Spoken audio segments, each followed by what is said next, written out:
नमस्कार दोस्तों, स्वागत करते हैं आपके अपने channel the PCM study hub में। और अगर आपने इस वीडियो में गलती से भी क्लिक किया है तो एक बार इस वीडियो को पूरा वॉच जरूर करिएगा, क्योंकि इस वीडियो के बाद आपके 5 से 7 अंक क्लियर हो जाएंगे। क्योंकि मैथ के पहले चैप्टर संबंध और फलन से पूरे 5 से 7 अंक के क्वेश्चन आते हैं। वो सारे क्वेश्चन मैं आपको बताते चलूंगा और उसके साथ ही कॉन्सेप्ट भी क्लियर करता चलूंगा। तो हमारा चैप्टर क्या है? हमारा चैप्टर है संबंध और फलन। हमारे चैप्टर का क्या नाम है? संबंध और फलन।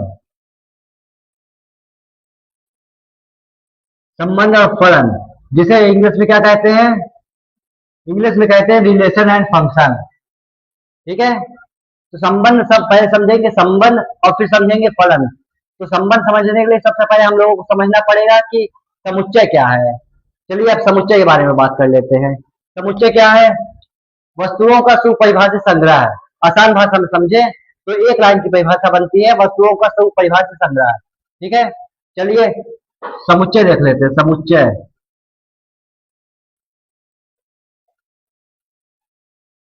वस्तुओं का सुपरिभाषित संग्रह समुच्चय कहलाता है। ये आपको पता है, 11वीं क्लास में भी आपको पढ़ाया गया होगा। ठीक है, मैं डायरेक्ट चलता हूँ संबंध पे। ठीक है, चलिए संबंध पे चलते हैं।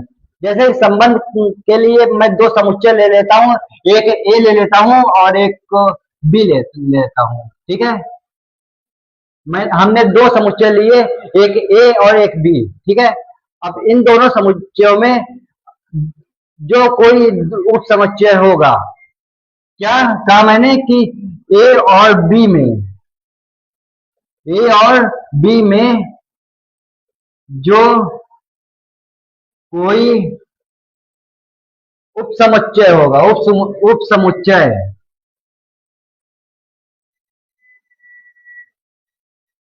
जो कोई उप समुच्चय होगा वही संबंध आर कहलाएगा। ठीक है, इसी पूरी चीज को हम लोग क्या कह दिए? संबंध आर। संबंध आर। आर क्या है? संबंध है। संबंध को आर से प्रदर्शित करते हैं, इतना आपको पता है।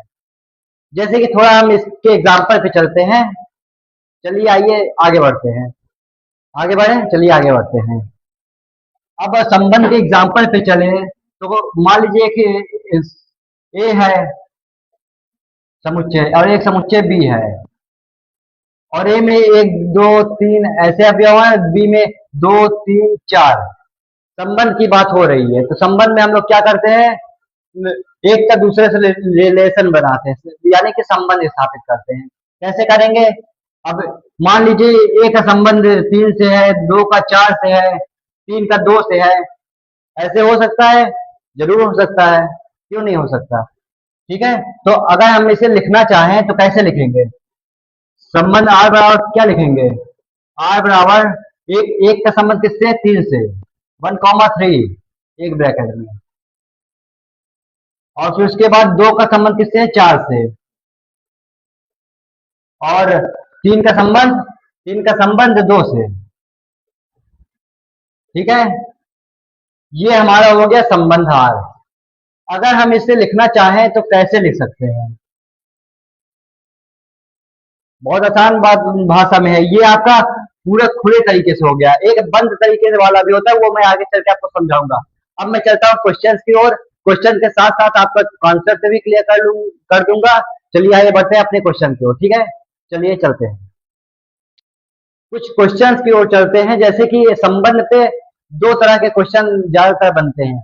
एक तो रहता है इस टाइप से कि दो, जैसे कि ए में 3 अवयव हैं, 1 2 3, और बी में 2 अवयव 1,2। ठीक है, ऐसे आपको दिया हो तो इसमें एन ऑफ ए आप निकाल लीजिए।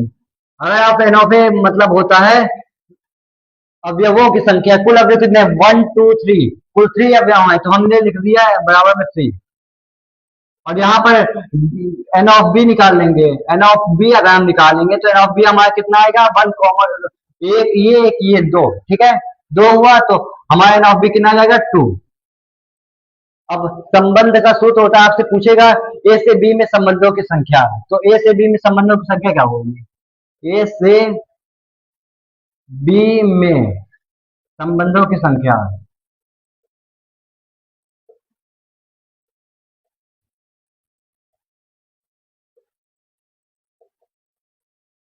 ए से बी में संबंधों की संख्या होती है, सूत्र होता है 2 की power n m n. M n की जगह यहां पर दिया एन ऑफ ए और एन ऑफ बी, तो ले देंगे 2 की power n of a into में एन ऑफ बी। तो सूत्र से लगाएंगे तो 2 की पावर 3 इंटू में 2, तो ये क्या आ जाएगा हमारा 2 की पावर 3 2 या 6। तो अब क्या हो गया, 2 2 जा 4, 2 3 जा 6, 2 4 जा 8, 2 5 जा 10, 2 6 जा 12। इस तरह मत कर दीजिएगा, अलग रहता है इसका। 2 2 जा 4, 2 जा 8, 4 8 2 जा 16, 2 जा 32, 2 जा 64। इसका आंसर क्या आ गया 64। ये पावर में चल रहा है, आप इसको वैसे में मत लीजिएगा कि ना आप गुणा कर देंगे। ठीक है, समझ में आया इतना? अगर नहीं समझ में आया तो एक बार वीडियो को वापस से देखिए, आपको समझ में पूरा आ जाएगा। ठीक है, चलिए आगे बढ़ते हैं। अब चलिए आगे बढ़ते हैं और देखते हैं कि संबंध के प्रकार क्या होते हैं। संबंध के प्रकार, संबंध के प्रकार पे चलते हैं। संबंध के प्रकार, संबंध लगभग 3 प्रकार के होते हैं, कुल 3 प्रकार के संबंध होते हैं। ठीक है, प्रॉपर्टीज ऑफ रिलेशन। ठीक है, इंग्लिश में मैं बोलता चल रहा हूँ, लिख नहीं रहा हूँ। ठीक है, मैं आपको बोल के बता दे रहा हूँ, बाकी हिंदी तो मैं समझा रहा हूँ। ये क्लास विशेष यूपी बोर्ड के बच्चों के लिए, बाकी आप इसे किसी भी बोर्ड से वो देख सकते हैं, क्योंकि पहला चैप्टर बहुत इंपॉर्टेंट होता है, ये आप मान लीजिए मेरी बात। ठीक है, चलिए आगे बढ़ते हैं। अगर मैं इसके प्रकार पे चलूं तो इसके प्रकार क्या क्या होंगे बताइए, इसके प्रकार क्या क्या होंगे? पहला होता है स्वतुल्य संबंध। स्वतुल्य संबंध, दूसरा सम्मित संबंध, और तीसरा संक्रामक संबंध। 3 संबंध होते हैं, स्वतुल्य, सम्मित और संक्रामक। अब तीनों को मैं एकदम आसान भाषा में समझाने की कोशिश करता हूं, आपको अगर समझ में आता है तो अच्छी बात है, तो वो वीडियो वापस आप देख सकते हैं। स्वतुल्य, स्वतुल्य के लिए एक आसान भाषा में ट्रिक समझ लीजिए, खुद का खुद से संबंध, खुद का खुद से। A comma A belongs to R. अब इसका मतलब समझिए, बिलोंग्स टू का मतलब उसमें है, किसमें है, आर में। आर का मतलब संबंध, संबंध में है। ए कॉमा ए मतलब कि खुद का खुद से संबंध। ठीक है, आगे बढ़ते हैं।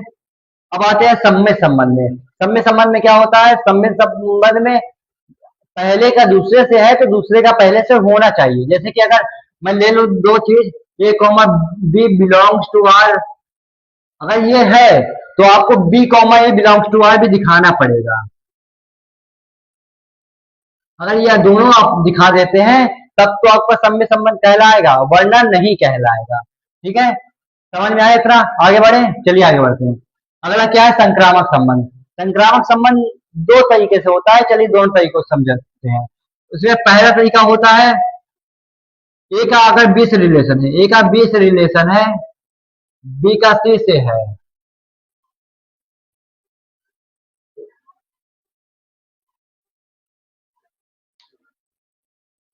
क्या कहा मैंने कहा कि अगर ए का रिलेशन बी से है, ए का रिलेशन बी से है और बी का रिलेशन सी से है, कि A comma B belongs to R है और B comma C belongs to R है, तो अगर ए कॉमा सी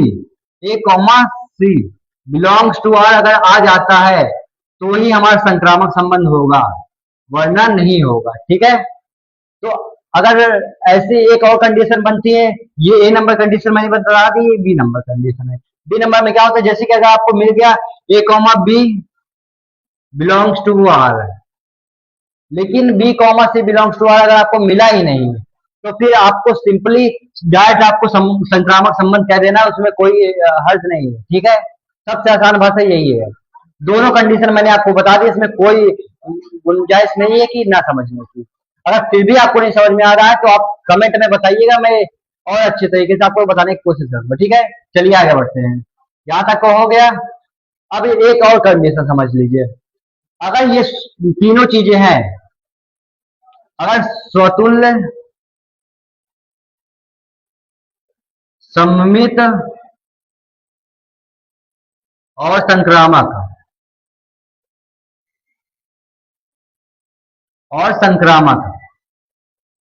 अगर ये तीनों कंडीशंस हैं, तीनों चीज है, तो समझ लीजिए वो एक तुल्यता संबंध है, क्योंकि आपको तुल्यता संबंध के क्वेश्चंस ज्यादा देखने को मिलते हैं बोर्ड एग्जाम में। ठीक है, अगर स्वतुल्य है, सम्मित है और संक्रामक भी है, तब आपका तुल्यता संबंध कहलाएगा। इससे ही आपको पूरा क्लियर हो जाएगा। ठीक है, तुल्यता संबंध हमने सीख लिया। अब चलते से कुछ क्वेश्चंस की ओर, फिर आगे बढ़ते हैं। ठीक है, क्वेश्चंस के साथ जो कॉन्सेप्ट छूटे होंगे वो कवर हो जाएंगे। ठीक है, आगे बढ़ते हैं। चलिए देखते हैं, जैसे कि दिया हुआ है एक क्वेश्चन हमारे सामने, यदि दो परिमित समुच्चयों ए और बी में अवयव क्रमशः पी और क्यू है, तो ए से बी में संबंधों की संख्या। 2023 में पूछा गया प्रश्न है, तो इसको हल्के में मत लीजिएगा, कोई भी क्वेश्चन छोड़िएगा नहीं, हर एक क्वेश्चन इंपॉर्टेंट है। ठीक है, चलिए 2023 में पूछा गया क्वेश्चन है, मैंने आपको एक बार बता ही चुका हूँ कि ए से बी में संबंधों की संख्या क्या होती है। ए से बी में संबंधों की संख्या क्या होती है बताइए, अगर आपको पता है तो यस कमेंट करिए।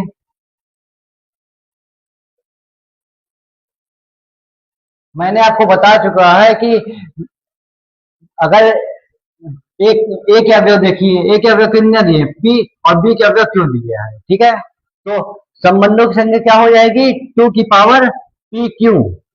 बताया था ना अभी, पिछले वीडियो पीछे करके आप देख सकते हैं, उसमें मैंने बताया था। ठीक है, ये क्वेश्चन भी हो गया हमारा। अब अगले क्वेश्चन को, चलिए अगले क्वेश्चन को देखते हैं। अगला क्वेश्चन हमारा क्या कह रहा है, यदि दो समुच्चय n में, यदि समुच्चय n में क्या लिखा है, यदि समुच्चय n में संबंध R परिभाषित है। ये संबंध R हम लोगों को दिया हुआ है, a comma b, b minus two, b बड़ा है 6 से, बी बड़ा 6 से, तो इनमें से कौन सा सही होगा। ऑब्जेक्टिव क्वेश्चन ये भी 2023 में पूछा गया है। ठीक है, 2023 के क्वेश्चन, 2024 के क्वेश्चन, 2025 के क्वेश्चन और 2026 के क्वेश्चन, जो जो क्वेश्चन बन सकते हैं मैं वो सारे क्वेश्चन आपको आज कवर करवा दूंगा। और अगर ऐसा आज नहीं होता है, पूरे क्वेश्चन नहीं हो पाते, तो 1 से 2 लेक्चर और लूंगा और आपके सारे क्वेश्चन कवर करवा दूंगा। पहले चैप्टर में तो आपको कोई दिक्कत होगी ही नहीं। ठीक है, चलिए आगे बढ़ते हैं।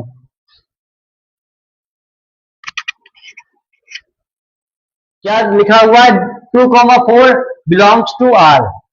इसमें क्या कंडीशन बनी, बी माइनस टू, क्या कंडीशन है इसमें कि बी माइनस टू ए बराबर है। यहां पर एक क्वेश्चन मिस हो गया, ए बराबर बी माइनस टू, तो ए बराबर दिया है बी माइनस टू। ठीक है, और कहा भी है कि बी हमें ऐसा लेना है 6 से बड़ा।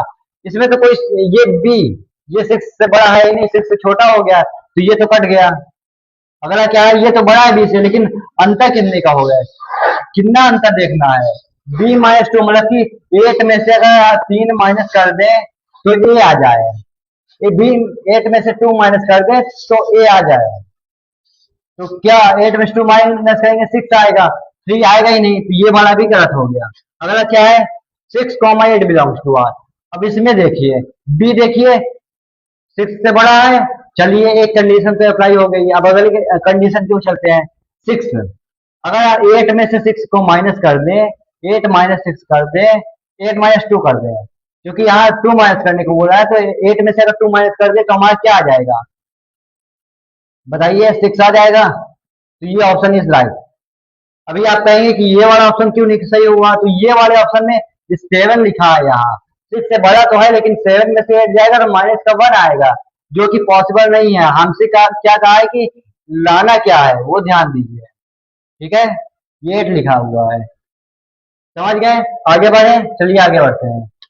चलिए क्वेश्चन मैं आपको लिख के बता रहा हूँ और उसका आंसर आपको अगर पता है तो उसको जरूर बताइए। ठीक है, चलिए कि जैसे कि आपको दिया हुआ है एक रिलेशन, आपको दिया है संबंध, क्या दिया हुआ है, T1, T2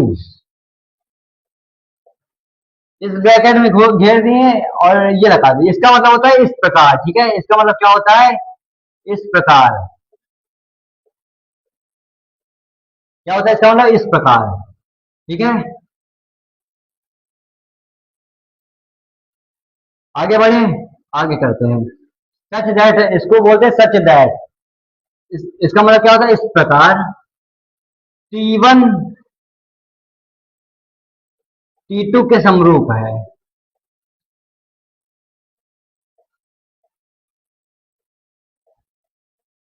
अब ये आप बताइए हमको कि इसमें T1 T2 के समरूप है तो क्या करना है हमें, स्वतुल्य, सममित और संक्रामक की जांच करनी है कि इसमें कौन सा है। अगर तीनों पाए जाए, स्वतुल्य, सममित और संक्रामक, अगर तीनों पाए जाए तो समझ लीजिए कि तुल्यता संबंध की श्रेणी में आ रहा है। ठीक है, चलिए देखते हैं कि है कि नहीं। जैसे क्या है, T1 T2 के समरूप है तो पहले लिखेंगे स्वतुल्य के लिए। स्वतुल्य के लिए, स्वतुल्य के लिए क्या करेंगे, खुद का खुद से संबंध। मैंने पहले ही, सबसे पहले आपसे यही ट्रिक अपनाई है कि खुद का खुद से संबंध, इतना ध्यान दीजिए। तो T1 का T1 से संबंध जोड़िए ना, T1 T1 के समरूप है। अब आप बताइए, आप हमारे समरूप हैं, क्या हम आपके समरूप नहीं हो सकते हैं? ये बताइए, क्या आप अपने समरूप नहीं हो सकते? क्या खुद कोई अपने बराबर नहीं हो सकता है ना। तो मतलब कि ये चीज सही है। अगर ये सही है तो हम लोग कैसे लिखेंगे, T1 T2 belongs to R, और फिर लिख देंगे नीचे कि यह स्वतुल्य संबंध है, यह स्वतुल्य है, यानी कि यह स्वतुल्य संबंध है। इतना आप समझ सकते हैं। आगे क्या करते हैं, आगे सम्मित के लिए देखते हैं। सम्मित में क्या करना है, सम्मित उधर संक्रामक देख लेंगे। सम्मित में क्या करना है, अगर आपका हमसे रिलेशन है तो हमारा आपसे होना चाहिए। तो क्या कहा, T1 T2 के समरूप है, मतलब कि T1 T2 belongs to R। इसका मतलब क्या हो, T1 T2 के समरूप है। ठीक है, T1 T2 के समरूप है। तो अगर T1 T2 के समरूप है, अगर मैं इसे उल्टा लिखूं, T2 T1 belongs to R, तो इसका मतलब क्या हुआ कि T2 T1 के समरूप है। ठीक है, जैसे T1 T2 के समरूप हो सकता है, वैसे T2 T1 के भी समरूप हो ही सकता है, क्योंकि अगर हम आपके बराबर है तो आप भी तो हमारे बराबर हुए। बात चाहे उल्टी का चाहे सीधी, बात तो वही है। ठीक है, तो आगे बढ़ते हैं। T2 T1 के समरूप है तो इससे हमारा क्या होगा, सिद्ध हो गया कि ये सम्मित संबंध भी है। क्या है, सम्मित है। अब बात करते हैं संक्रामक की। किसकी बात करते हैं, संक्रामक की। संक्रामक में चलते हैं। संक्रामक में क्या कहा है, संक्रामक में अगर ए का बी से रिलेशन है, मतलब कि ए का संबंध बी से है, बी का सी से है, तो ए का सी से दिखाना चाहिए, दिखना चाहिए। तो T1 T2 के समरूप है, तो इसको कैसे लिखते हैं, T1 T2 belongs to R। इसका मतलब क्या हुआ, T1 T2 के समरूप है। अगर मैं मानू, यहां पर भी मानना पड़ता है। ठीक है, यहां पर भी अगर मैं मानू,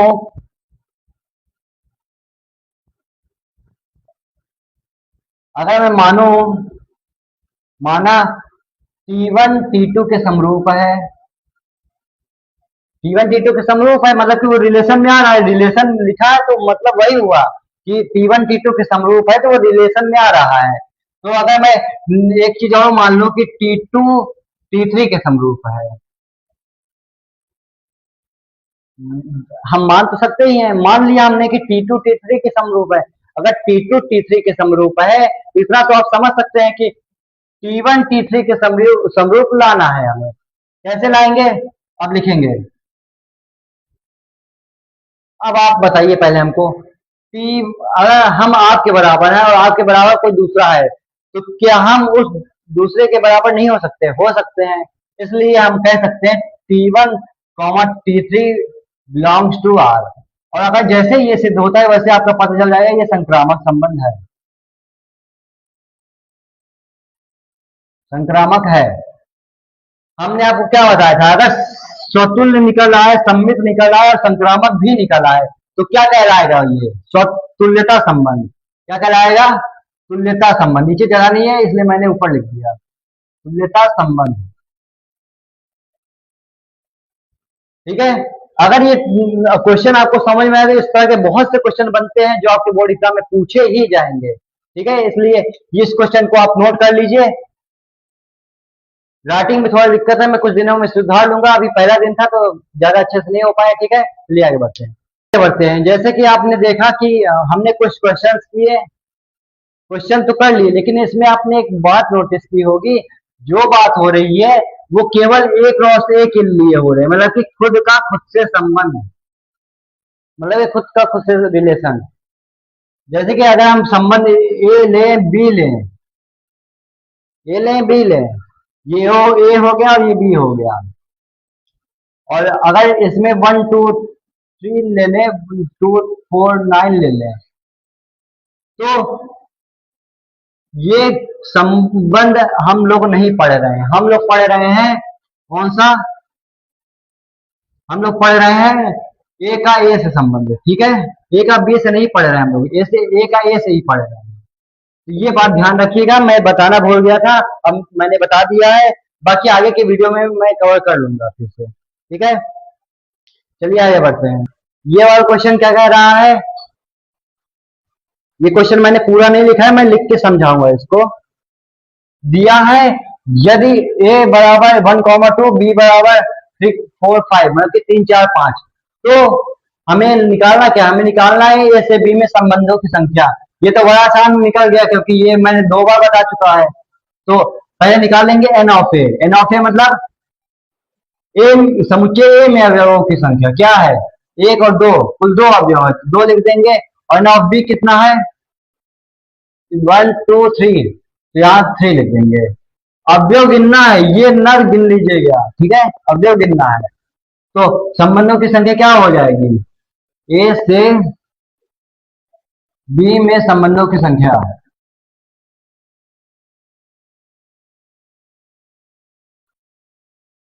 ए से बी में संबंधों की संख्या क्या हो जाएगी हमारी, ए से बी में संबंधों की संख्या क्या हो जाएगी, 2 की power n of a into n of b. बाकी आगे मैं सॉल्व नहीं करने वाला। अगर आपको बताने के बाद भी दिक्कत हो रही है तो कमेंट जरूर करिए, मैं हर एक कमेंट का रिप्लाई दूंगा, उसमें आपको सारे के सारे कॉन्सेप्ट क्लियर कर दूंगा। आप एक बार मेरे पास मैसेज करके तो देखिए, मैं सारे के सारे क्वेश्चन करवाऊंगा, ये मेरी गारंटी है। ठीक है, अभी हम केवल उन क्वेश्चन की बात कर रहे हैं जो बोर्ड एग्जाम में आते हैं। जैसे कि ये क्वेश्चन 2025 का है, इसका 2025 का क्वेश्चन है, इतना इंपॉर्टेंट है कि हर साल आया है, भले ही छोटा सा कॉन्सेप्ट है इसका, लेकिन इंपॉर्टेंट तो है ना। ठीक है, चलिए।